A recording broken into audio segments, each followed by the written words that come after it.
जय श्री राधे। आपका अपने YouTube चैनल आचार्य पंडित अजय शर्मा में बहुत बहुत स्वागत है। आइए आज आप सुनेंगे विष्णु पुराण के प्रथम अंश के तृतीय अध्याय की कथा। इस कथा में ब्रह्मा की आयु और काल के स्वरूप का वर्णन किया गया है। अगर आपने पिछले अध्याय की कथा श्रवण नहीं की है तो हमारे YouTube चैनल पर पिछली वीडियो अपलोड है, कृपा करके अवश्य सुनें। तो आइए कथा प्रारंभ करते हैं। बोलिए विष्णु भगवान की जय, लक्ष्मी नारायण भगवान की जय। श्री मैत्री जी बोले, हे भगवान, जो ब्रह्म निर्गुण अप्रमेय शुद्ध और निर्मल आत्मा है उसका स्वर्ग आदि का कर्ता होना कैसे सिद्ध हो सकता है। श्री पाराशर जी बोले, हे तपस्वियों में श्रेष्ठ मैत्रेय, समस्त भाव पदार्थों की शक्तियाँ अचिंत ज्ञान की विषय होती हैं, इनमें कोई युक्ति काम नहीं देती। अतः अग्नि की शक्ति उष्णता के समान ब्रह्म की भी स्वर्गादि रचना रूप शक्तियाँ स्वाभाविक हैं। अब जिस प्रकार नारायण नामक लोक पितामह भगवान ब्रह्मा की सृष्टि की रचना में प्रवृत्त होते हैं, सो सुनो। हे विद्वान, वे सदा उपचार से ही उत्पन्न हुए कहलाते हैं, जिनके अपने परिणाम से उनकी आयु 100 वर्ष की होती है। उन 100 वर्ष का नाम पर है, उसका आधा परार्ध कहलाता है। ए अनग, मैंने तो तुमसे विष्णु भगवान का काल स्वरूप कहा था। उसी के द्वारा उस ब्रह्मा की तथा और भी जो पृथ्वी पर्वत समुद्र आदि चराचर जीव हैं उनकी आयु का परिमाण किया गया है। हे मुनिश्रेष्ठ, 15 निवेश को काष्ठा कहते हैं। 30 काष्ठा की एक कला तथा 30 कला का एक मुहूर्त होता है। 30 मुहूर्त का मनुष्य का एक दिन रात कहा जाता है और उतने ही दिन रात का 2 पक्ष युक्त एक मास होता है। 6 महीने का एक अयन और दक्षिणायन तथा उत्तरायण 2 अयन मिलकर 1 वर्ष होता है। दक्षिणायन देवताओं की रात्रि है और उत्तरायण दिन है। देवताओं के 12,000 वर्षों के सतयुग, त्रेता, द्वापर और कलयुग नामक 4 युग होते हैं। उनका अलग अलग परिमाण मैं तुम्हें सुनाता हूँ।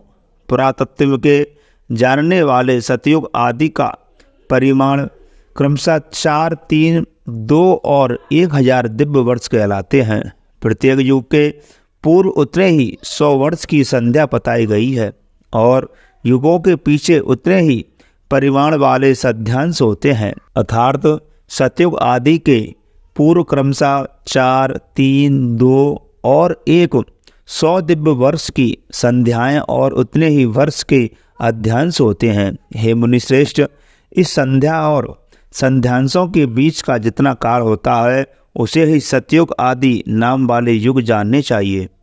हे मुनियों, सतयुग, त्रेता, द्वापर और कली ये मिलाकर के चतुर्युग कहलाते हैं। 1000 चतुर्युग का ब्रह्मा का एक दिन होता है। हे ब्राह्मण, ब्रह्मा के एक दिन में 14 मनु होते हैं। उनका कालकृत परिमाण सुनो। सप्तर्षि, देवगण, इंद्र, मनु और मनु के पुत्र राजा लोग एक ही काल में रचे जाते हैं और एक ही काल में उनका संहार किया जाता है। हे ऋषियों, 71 चतुर्युग से कुछ अधिक काल का एक मनवंतर होता है। यही मनु और देवता आदि का काल है। इस प्रकार दिव्य वर्ष गणना से एक मनवंतर में 8,52,000 वर्ष बताए जाते हैं। तथा हे महामुनि, मानवी वर्ष गणना के अनुसार मनवंतर का परिमाण पूरे 30,67,20,000 वर्ष है, इससे अधिक नहीं। इस काल का 14 गुना ब्रह्मा का दिन होता है। उसके अनंतर नैमित्तिक नाम वाला ब्रह्म प्रलय होता है। उस समय भूरलोक, भूरलोक व स्वलोक तीनों जलने लगते हैं और महरलोक में रहने वाले सिद्धगण अति संतप्त होकर जनलोक को चले जाते हैं। इस प्रकार त्रिलोकी के जल में हो जाने पर जनलोकवासी योनियों द्वारा ध्यान किए जाते हुए नारायण रूप कमल योनि ब्रह्मा जी की त्रिलोकी के ग्रास से तृप्त होकर दिन के बराबर ही परिमाण वाली उस रात्रि में से सैया पर शयन करते हैं और उसके बीत जाने पर पुनः संसार की सृष्टि करते हैं। इसी प्रकार पक्ष, मास आदि गणनाओं से ब्रह्मा का 1 वर्ष और फिर 100 वर्ष होते हैं। ब्रह्मा के 100 वर्ष ही उस महात्मा ब्रह्मा की परम आयु है। हे ऋषियों, उन ब्रह्मा जी का एक परार्ध बीत चुका है। उनके अंत में पाद नाम से विख्यात महाकल्प हुआ था। हे द्विज, इस समय वर्तमान उनके दूसरे परार्ध का यह 12 नामक पहला कल्प कहा गया है। इस प्रकार से विष्णु पुराण के प्रथम अंश के 3 अध्याय की कथा संपूर्ण हुई। बोलिए विष्णु भगवान की जय, लक्ष्मी नारायण भगवान की जय।